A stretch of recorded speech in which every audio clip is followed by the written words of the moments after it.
Hello, magandang umaga sa inyong lahat. Shout out sa lahat. Birthday ko ngayon. Anyway, meron tayong pag-uusapan, no? Itong isang video. Ay, hindi siya video eh.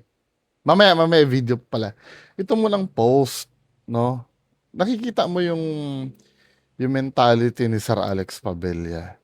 May pinakita sa kanyang video tungkol kay Sir The Kings, no, no, nagsalita siya against kay Tito Norms. Sabing ganon, di naman pare, di totoo yan. Dati mo ding kasama, dapat silent ka na lang kasi total nakakain ka din naman nakasama siya sa isang hapag. Ito yung mentality niya, no. Ito ba iboboto niyo na mayor sa Marinduque balang araw? Yung dapat hindi ka, total nakakain ka naman daw. Eh, or nakasama mo sa isang hapagkainan, dapat silent lang daw. So if ever na maging mayor siya, ganyan ang gagawin niya. Kahit may katiwalian na, dapat silent lang. Kaya sometimes, merong mga nagko-comment sa akin, no, na nagagalit. Bakit ko daw tinuturuan yung mga, yung sa content ko kagabi. Hindi naman kayo makagets. Binubuyo ko na magalit sila kay Alex Pabella. Yung ba nagagalit sa akin? Tadyakan kita sa mga, bakit mo tinutulungan yung si Latito Norms daw? Hindi nyo nagigets. Ang game plan namin dalawa ni Earvlog, pag-awayin yung dalawa, iti-trigger natin yung mga followers na FLM na magalit kay Sir Alex Pabella. Ayan, nasabi ko na. Mga iba kasi hindi nagigets yung mga ganun na galawan eh. Akala nila, yung kumampi ka na, no? Ewan, di nasira ang plano. Bahala kayo. Alang hindi ko na maipaliwanag sa inyo kung ano yung gagawin. Wala, ganun talaga eh. Pinagmumura ako eh. Akala daw tinulungan ko daw si FLM. Hindi. Di ba, nagbi-build lang tayo ng gap dun between do sa dalawa. Diba? Hayaan mo sila mag-away. Ba't ba tinutulungan mo? Hindi nakakaintindi. Diba? Panoorin niyo yung content ko kahapon kasi ganun yung tono ko eh. Kinol ko sila Jaja Cap, sila Tess FLM Canada na magalit kay Alex Pabella. Hindi nagigets nung iba eh. Anyway, so may bago siyang wait lang. Tapos may speculations pa na yung ginagawa daw ni Alex Pabella na di umano'y paninira daw kay Tito Norms ay plano daw nilang script yun. Yun ang nababasa ko. Sino ba nagsasabi nun? Plano. Ako naman, iniisip ko, napakataas naman ng expectations nyo dyan sa dalawang yan para makapag-isip nung ganong plano. Kasi script daw nila yon na nag-aaway sila. Di ba script ng dalawa na yan mag-aaway sila?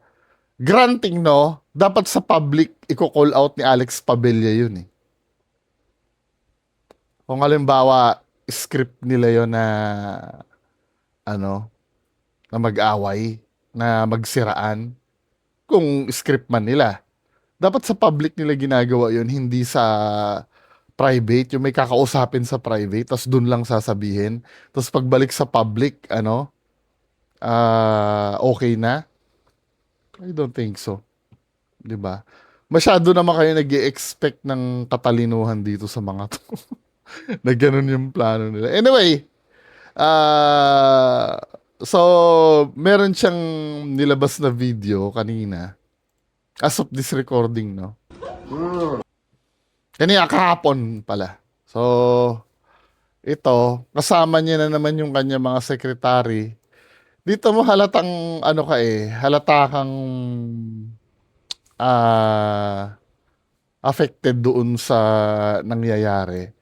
na you have to show na ganito ang relationship mo sa mga empleyado mo.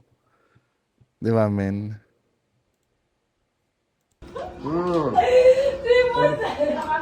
Ito ang the most controversial. Hoy, kumaway ka! Oh, Oo, kumaway ka, kailangan. wala nga yung pakis, ha? Bakit? Ngayon na naman. Wala na tayong pakis na yun, ha? Ayun pa. Oh, ang gaganda yan, oh. Ingit na ingit kayo sa aking mga girls, oh. Tingin ka dito. Oh, isa ka pa. Oh, ingit na ingit kayo. Gamon lang akong Uy, lunukin mo muna kinakain mo, pambihira. Pati yung ginuya mo sa pinapakita mo sa camera. pakis sa aking madambing na mga empleyada. Kayo naman, Talagang pananinindigan niyo yung pakis na yun, Hindi, siguro yung mga tao dyan nasanay na rin, Pero ganito kasi yung Sir Alex Pabella. Yung na-criticize kasi sa'yo na yun, may mga tao kasing hindi komportable doon. At natural reaction yun ng mga tao na hindi sanay makakita ng ganun.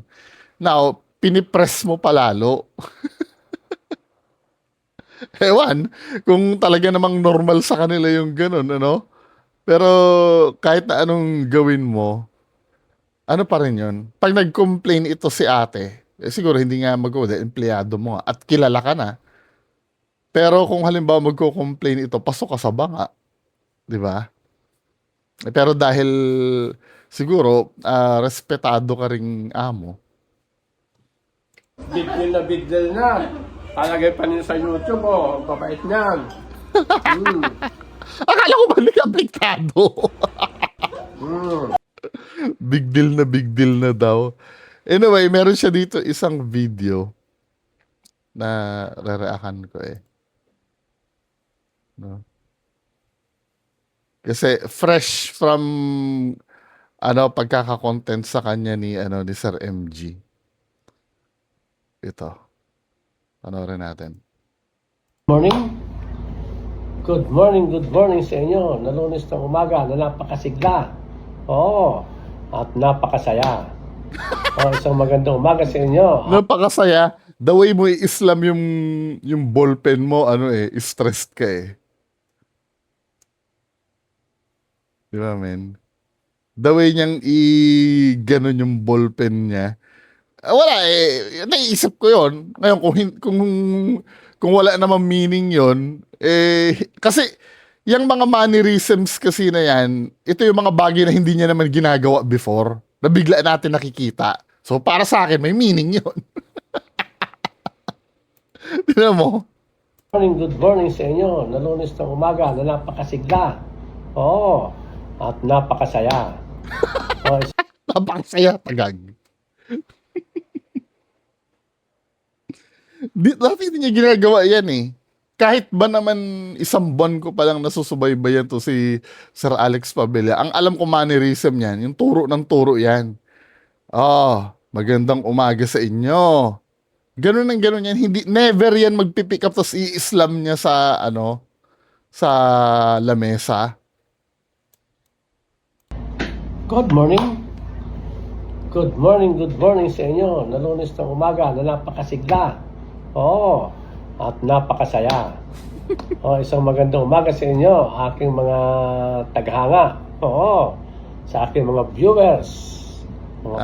Nakukuha niya na rin yung mannerisms ni kumpare niya. Naka-Fred Perry din siya. Pati yung the way siya magsalita. Oo. Isang magandang umaga sa inyo, aking mga taghanga. Oo. Oo. Kuhang-kuha niya na yung mannerism ni idol niya. Alam niyo ba na pagka halimbawa, pag yung lagi kang nagbibitaw ng affirmation, yung parang, oo, pag gano'n ka ng gano'n, meaning hindi ka confident na totoo yung sinasabi mo. Minsan ganyan din ako, halimbawa pagka binibiro ko kayo. 'Di ba? Alam ko naman hindi totoo yung pag binibiro ko kayo na, oo! Pag gumaganon ka, ibig sabihin, hindi ka confident na totoo yung sinasabi mo. Makikita mo yan kay FLM, Yan, ngayon ginagawa na ni Sir Alex Pabella. May mga ghost hunters din ako. Kay Master Gala, makikita mo yan. Kay Ponggoy, na kapatid ni Boss Rino, pag nag-live. Ganyan din. Oo. Kahit wala naman nagtatanong, ibig sabihin, ramdam nila sa sarili nila na hindi believable yung sinasabi nila. Kaya, oo. Ganun ang ganun. Hindi naman ganun si Sir Alex Pabella eh. 'Di ba? Kailan siya gumaganyan-ganyan? Ngayon lang may pagbabago na sa kanya. Oo, at napakasaya. Isang magandang umaga sa inyo, aking mga taghanga. Oo. Aking mga viewers, mga follower, at mga friends. Ganda sa aking mga taga-comment dyan. Oo. Una sa lahat, nagpapasalamat muna tayo kay Big Boss at tayo malusog sa umagang ito. Thank you sa kanya. At binabati ko ang aking kaibigan na si Ronald. Ganyan na ba siya magsalita before? Tingnan nga natin.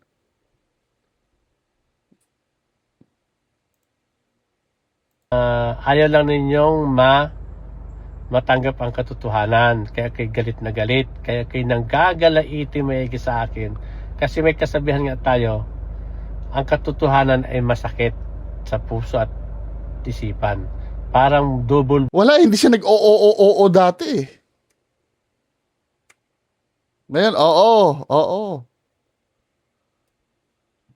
Baka sumanib na sa kanya, no? Hindi siya ganun dati eh. Ronald sa Diwa, Quijano ng Sabang Malbog. Ronald, good morning sa iyo. Shout out. Ganoon din kay Fred Pamadico. Shout out daw, shout out. Shout out sa iyo, kaibigan. Napakabait na tao niyan. At ganoon din kay Engineer Umar ng Petromax Banton. Engineer Umar, shout out sa iyo. Papasarap ko din sa Banton sa isang araw. Ganoon din sa ating kaibigan at classmate na si Mercy Villavicencio Mercado. Maraming salamat sa inyong apat at kay binabati ko at pinasasalamat. Ibang iba na, no? Salamatan sa Diyos. At binabati ko din naman ang ating mga dagandingding na audience. Alam ko marami kayo eh. Dagandingding na audience. Mga baser. Alam ko na andyan kayo. Binabati ko kayo. At ako natutuwa siya at patuloy ko kayong napapakinabangan. Comment lang. Napakinabangan, may kinikita ka na ba sa social media? Wala. Pakinabangan. Ilan ang kinikita mo dyan? Ilan ang subscribers mo? 3.5K? Napapakinabangan mo? I don't think so. Diba? Pero wag ka mag-alala, paaabutin natin 100,000. Kaya lang ang problem pagka umabot ka ng 100,000, hindi dahil positive ang mo. Sabagay si FLM, ultra na yun si FLM eh, pero nasa 50 mil pa lang yung subscribers. Hirap na, Comment. Sumbong ka lang sa inyong munting puon. Kay Puong Itiman. Yan. Kay Puong Itiman. Puong Itiman. Ang puti ng best friend mo, ha? Puong Itiman. Wait lang, sinong punong itiman? Ako ba yung tinutukoy niya? Nagsusumbong kasi ako kay Tito Norms eh. Baka kung tinutukoy niya si Tito Norms, puong itiman. Na hindi makamove on, hindi ako kayanin, kaya tumatawag ng NBI, PNP, DILG. Di ba? Kita mo yung the way siya humampas ng humampas ng lapis ba yun o ballpen sa lamesa. Never ko pang nakita. Sa isang buwan na pagsusubaybay ko dito, never ko nakikita itong mga mannerisms na to. Ano pa? LTO, BIR, Napolcom. Fake yung tawa niya. Hawak kang itiman ka. Lahat na lang ng ahensya ng pamahalaan, hahanapin mong kakampi. Iisa-isa ito, iisa-isa ang Buyong the Explorer. Ay napakadami ninyo, napakadami mong alalin ng Same ito na sinasabi ni FLM eh. Yung napakadami nyo, nag-iisa lang ako. 'Di ba? Tapos at the end of the day, magpapaawa ka na. 'Di ba? Kasi ang alam ganito kasi yung ang alam kasi ng iba, kapag may halimbawa may kaaway, kailangan ubos agad isang araw. 'Di ba? Pwede. Halimbawa, kung katulad ng mga sindikato yung mga kartel sa Mexico, 'di ba, pag may nakaaway doon, buburahin talaga nila sa mundo. Hindi naman ganoon ang laban dito eh. Ano ba ang magagawa namin? Mag-comment lang naman sa'yo, mag-komentaryo. Anong i-expect mo? Kailangan magiba ka agad? 'Di ba? Sa kapal ng mukha nyo na yan, si FL mo nga inabot ng 6 na taon eh. 'Di ba? Hindi nila nagigets yung sistema. Ang gusto nila mangyari, kailangan magiba mo sila ng isang araw. No, unang-una hindi naman yun ang layunin eh. 'Di ba? Yung magiba ka, no. Kokomentaryuhan ka lang. Di sana dinilit na lang yung channel mo. Kung ganun ang gusto mo mangyari. 'Di ba? Mga granting ibabaliktad natin sa'yo. O bakit ikaw, sabi mo mga dagang dingding si MG, ikaw wala ka rin magawa. Hindi mo rin kaya. 'Di ba? Yung mga sila Don Sebastian na kaaway mo, sila FLM Debunk, may nagawa ka doon? Wala din. Same lang. Sa tingin mo may nagagawa ka rin na nakakaganyan mo? Wala din. Hindi rin naman titigil sa iyo yung mga kaaway mo. Same lang naman kayo eh. Anong special sa'yo dahil mag-isa ka lang? Nagkataon ka lang kasi na walang kakampi. Kaya feeling mo ang strong mo. 'Di ba? Pero same lang. Medyo gumrabi nga ang lagay mo ngayon. Dati sila lang ang kaaway mo eh. Sila Don Sebastian lang, 'di ba? dagang dingding na ang mga Facebook ay walang friend. Oo.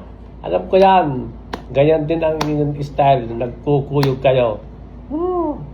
Hindi kayo mabra sa akin. Mga grupo ni Pudpanes, Debunk. Oo. Malabo kayo sa akin, Pudpanes. Hindi. Umuubra. Nai-stress ka na nga eh. Hampas ka nga ng hampas ng ballpen eh. 'Di ba? Debunk. Yan. Donya Sebastian. At ang inyong puong itiman. Hindi mo mabra sa akin yung puong itiman nyo na yan. Buong Ha? itiman. Tanda ninyo. Tawag-tawag pa kayo ng Ba't hindi mo ma-mention ang pangalan? May code ka, pares kayo ni FLM na hindi na ma-mention ang pangalan. 'Di ba? ahensya ng gobyerno. Hindi na kayo naawa sa mga tao yan, mga abala din yan. Hindi ako takot dyan. Anong mga abala? Ayun nga ang trabaho nila eh. Yung tingnan ang problema sa sistema nila. Kaya nga meron silang batas na sinusunod, di ba? Tapos sabihin mo, hindi na kayo naawa dahil aabala sila. Yun nga yung main trabaho nila eh. Yan nga ang dapat mga case mo, ang dapat nilang pagkaabalahan. Ano ba naman yan, Sir Alex Pabella? Di ba sana kung ang gagawin dun sa mga taga-NBI, taga-BIR, yayayain mo sa inuman, 'di ba? Yun talaga abala sa kanila. Pero yung aanuhan mo sila, hihikayatin nila na mag-check dun sa mga bagay na talagang trabaho naman nila. Ano ba to, Sir Alex Pabella? Bakit? Wala akong atraso sa gobyerno. Oo, hindi ako politiko. Tamo. Porket hindi ka politiko, wala ka ng atraso? Nung time na pinagbabanatan mo nga ang BIR, ano na yun eh. Kalapastanganan na yun eh. 'Di ba? Yung pinagsasabi mo na may quota, although na to be fair naman, ano, sometimes totoo din naman yung sinasabi niya as negosyante. Pero yung mag-call out ka ng ganon, magiging atraso nila sa'yo yun eh. Di ba? Oo, at tingnan niyo yung mga sarili ninyo. At Tingnan daw yung sarili. baka kayo ma-high blood, kailangan niyo ng hospital. Ha? Kaya masyadong mainit. High blood kami? Hindi. Ako na high blood lang naman ako sa mga nagko-comment sa akin. Pero hindi. Ma-high blood. Kay Boji pa, oo. Pero yung ganyan, men, ano ba? Tandaan ninyo, mga dagang dingding lang kayo sa akin. Ha? Forever at forever. Babos! Wasak na yung lamesa mo kaka-top. Anyway, mga kababayan ko, so, yan lang po muna ang pag-uusapan natin ngayon at magiging busy tayo today. Magandang umaga sa inyo lahat. Bye-bye.